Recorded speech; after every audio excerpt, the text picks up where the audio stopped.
구독자 여러분 안녕하세요. 평양여자 아민이입니다. 반갑습니다. 반갑습니다. 오늘도 종국 씨를 모시고 이야기를 해볼까 합니다.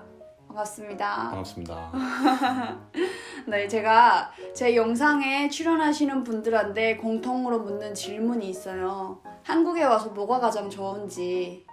네, 보니까 종국 씨한테는 아직 그 질문에 대해서는 물어보지 않았더라고요. 종국 씨 같은 경우에는 평양에서도 대학 생활을 하다가 프랑스에 가서 유학 생활을 하셨잖아요. 네. 그래서 크게 한국에 왔을 때도 많이 놀라거나 뭐 이런 부분은 상대적으로 조금 적었을 거라고 저는 생각을 해요. 그렇지만 한국에 와서 살면서 좋았던 점 역시 엄청 많지 않을까 또 이런 생각도 하거든요. 그래서 오늘은 한국에 와서 살면서 뭐가 가장 좋은지 이것에 대해서 한번 이야기해 볼까 합니다.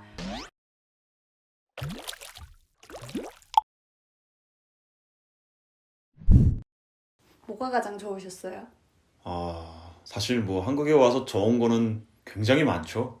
일일이 꼽자면 네. 시간이 모자랄 만큼 참 많은데 미니 씨가 말씀하신 것도 일리가 있어요. 제가 평양에 살다가 프랑스에 나갔잖아요. 프랑스에서 놀란 것들이 되게 많았어요. 대부분의 탈북민들이 그쵸. 한국에 와서 놀랐던 그 심정을 저는 프랑스에서 프랑스에서 많이 느낀 느꼈어요. 것들이 많았어요. 네. 그리고 제가 생각하기에는 프랑스나 한국이나 그 어떤 시스템으로 봤을 때 자유민주주의 비슷하잖아요. 그쵸. 북한과 반대쪽에 있는 그런 시스템이잖아요. 네. 그렇기 때문에 비슷한 것들이 많단 말이죠.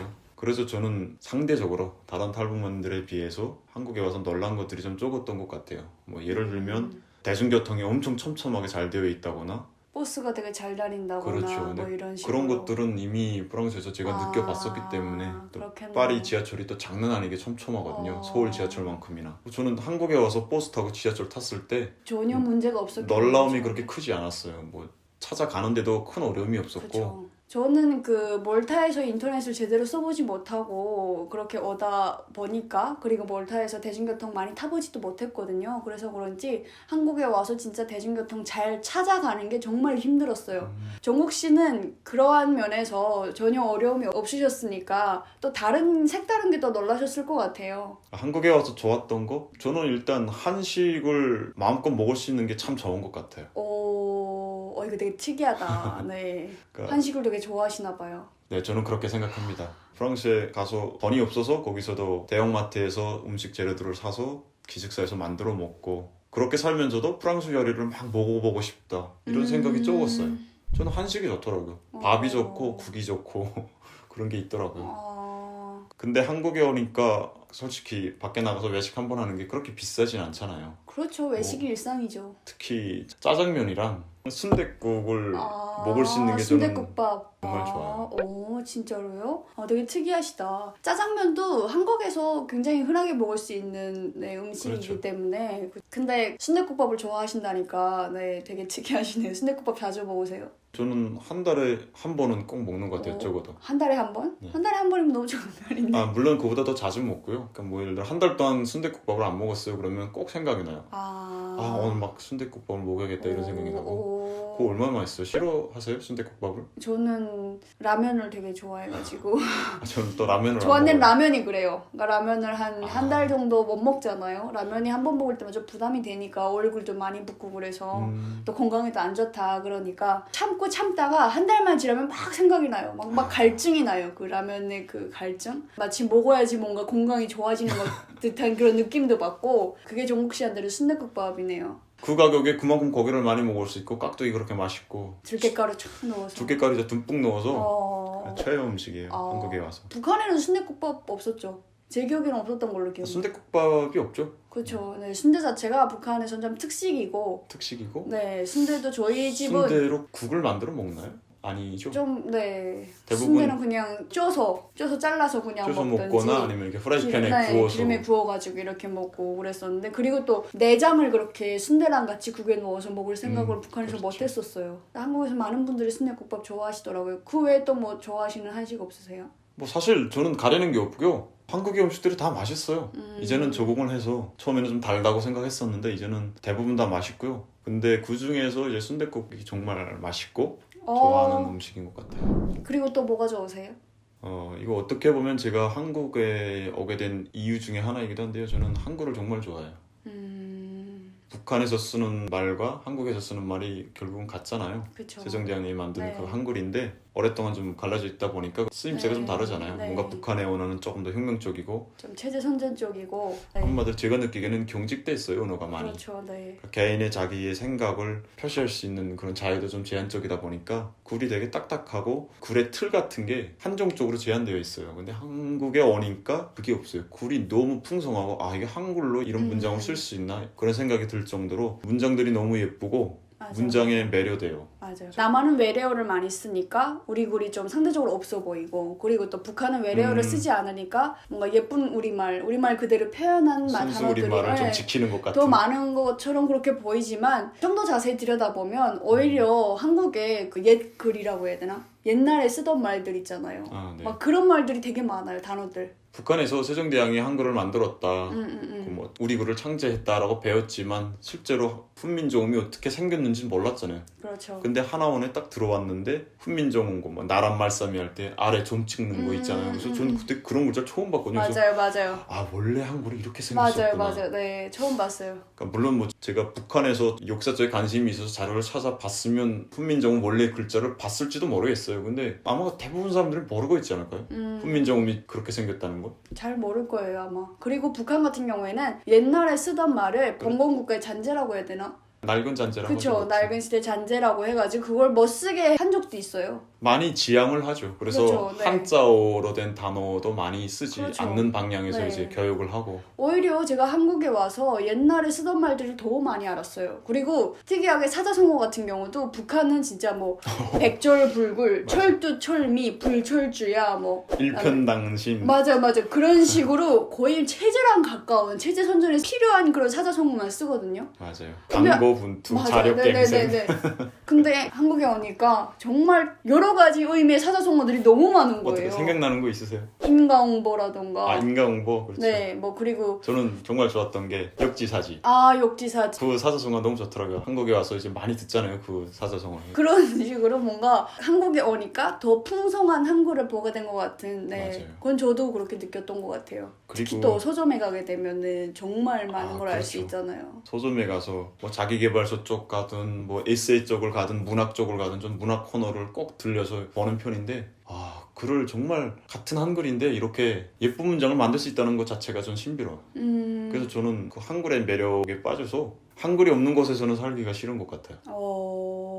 듣고 보니까 저도 그런 것 같아요. 특히나 또 저는 서점에 가게 되면 꼭 들리는 게 마음의 위로를 주는 그런 책들 있잖아요. 뭐 그런 코너에 가서 한 번씩 이렇게 들여다보거든요. 그러면 얼마 쓰지도 않았어요. 몇 문장 안 썼는데 너무나 제 마음에 너무 와닿고 한 줄만 읽어도 제 마음을 뭔가 알 것 같은 내 마음을 빗대어 쓴 글 같은 느낌? 한글로 이렇게 아름다운 묘사를 할 수가 있구나. 그리고 한글로 사람의 마음을 이렇게 올릴 수가 있구나. 이런 걸 많이 느끼거든요. 진짜 그게 글의 힘인 것 같아요. 맞아요. 그걸 한국에 네. 와서 피부로 느끼는 거죠. 북한에서 오히려 그런 말을 많이 했어요. 인민대중을 혁명투쟁으로 불러 일으키자 뭐 이런 식으로 뭐 글들을 엄청 많이 쓰잖아요. 뭐 신문에 사설들 많이 실리고. 근데 맞아요. 그런 거 볼 때는 전혀 감흥이 없다가 한국에 와서 보니까 아기자기한 그런 단어들만 모아놨는데 너무 마음을 울리는 거예요. 그래서 이게 바로 진정한 글의 힘이 아닌가 저는 그렇게 느꼈던 적도 있습니다. 좀 첨언을 하면 제가 프랑스에서 유학을 하면서 남한 도서를 읽지는 못했을 거잖아요. 몰래 한국 드라마를 많이 봤다고 했잖아요. 드라마에서 배우들이 쓰는 언어라든지 맞아요. 뭐 대사라든지 특히 한국 노래를 많이 듣는데 노래 가사 있잖아요. 한국 노래 가사.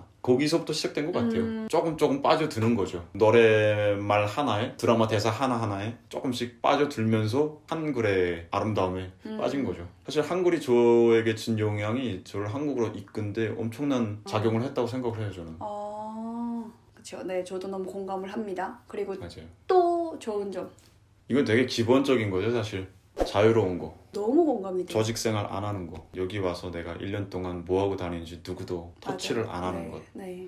나답게 살 수 있는 거. 내가 원하는 대로. 저도 사실은 한국에 온 이유가 탈북을 해야겠다 결심한 이유가 자유 때문이었거든요. 저한테 정말 자유는 제 전부나 같아요.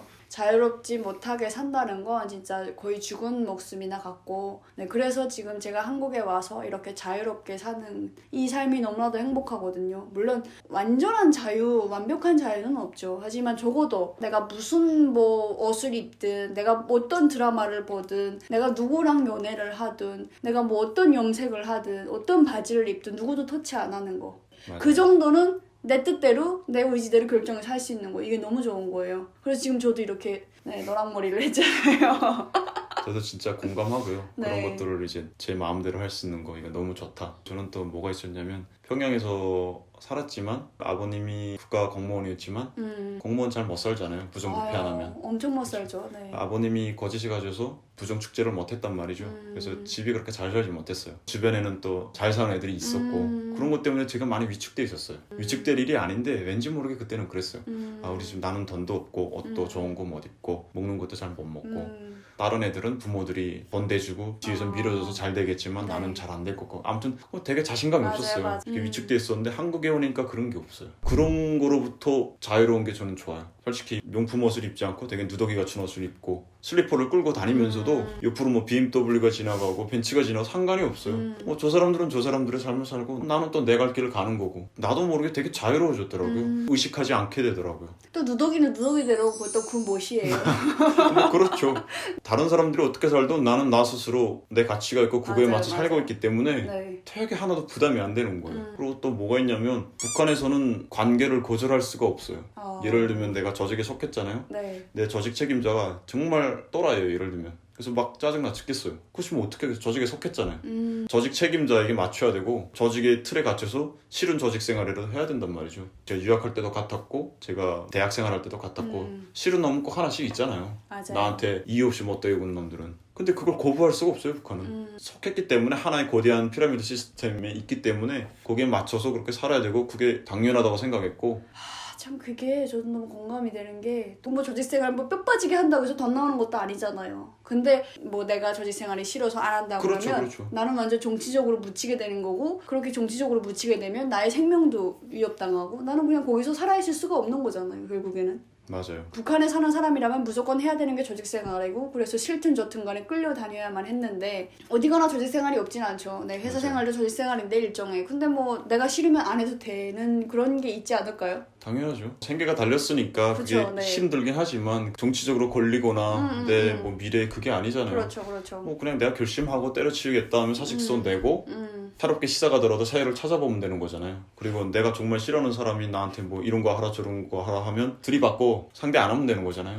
북한은 뭐 그게 안 되는 거니까. 맞아요, 맞아요. 한국에서 물론 조직생활 하시는 분들, 회사 생활 하시는 분들, 그분들도 나름의 고충이 정말 커요. 네, 그거는 충분히 인지합니다만 비교거리가 감이 되겠냐마는 북한에서는 내가 조직생활이 싫어서 조직 책임자한테 들이받을 수도 없잖아요. 그것조차 말도 안 되는 것이기 때문에 그래서 항상 늘 터치당해야 되고 직장이 싫어서 이 직장에서 이 직장으로 좀 옮기려고 좀 더 좋은 직장으로 옮기려고 공간이 좀 비거든요. 북한에서는 직장 한번 이전하는데 그 서류 작업이 엄청나니까 한 빨라서 2개월, 3개월 걸리거든요. 그동안에 좀 집에서 쉴 수도 있고 또 가만 냅두질 않아요. 그 쉬는 동안을. 그러니까 나는 직장은 옮기지만 항상 어떠한 조직에 속해 있어요. 청년동맹이라는 그 조직에 속해 있어가지고 항상 거기에 뭔가 동원이 돼야 되고 굉장히 스트레스죠. 그게. 누군가가 나를 통제하고 감시하고 막 이렇게 압박해온다는 게 완전 스트레스인데 또 한국에서는 내가 직장에만 속해 있지 않으면 저희 생활 할 이유가 없잖아요. 맞아요. 프리랜서. 맞아요. 얼마나 좋아요? 오늘 또 이렇게 정국 씨를 모시고 정국 씨는 한국에 와서 뭐가 제일 좋았는지에 대해서 한번 들어보았습니다. 어찌 보면 되게 소소한 건데 뭐 순댓국, 짜장면, 그다음에 뭐 조직생활, 자유, 한글 그렇죠. 소소하긴 하지만 어찌 보면 그런 소소한 것들이 삶의 질을 전부가 되기도 결정하기도 하는 것 같아요. 네, 저한테 뭐 자유는 전부니까. 네, 오늘도 출연해 주셔서 너무 감사드립니다. 담담하게 네, 그렇게 말씀해 주시니까 좋아하시더라고요. 전에 올렸던 영상 보셨어요? 네, 네, 많은 봤습니다. 분들이 되게 보시고 되게 좋아해 주셔서 네, 제가 또 오늘 이렇게 모시게 됐거든요. 앞으로도 자주 출연 부탁드립니다. 네, 여러분 저희는 또 다음에 더 재미있는 영상으로 여러분을 찾아뵙겠습니다. 오늘도 시청해 주셔서 감사합니다. 네, 고생하셨습니다. 감사합니다.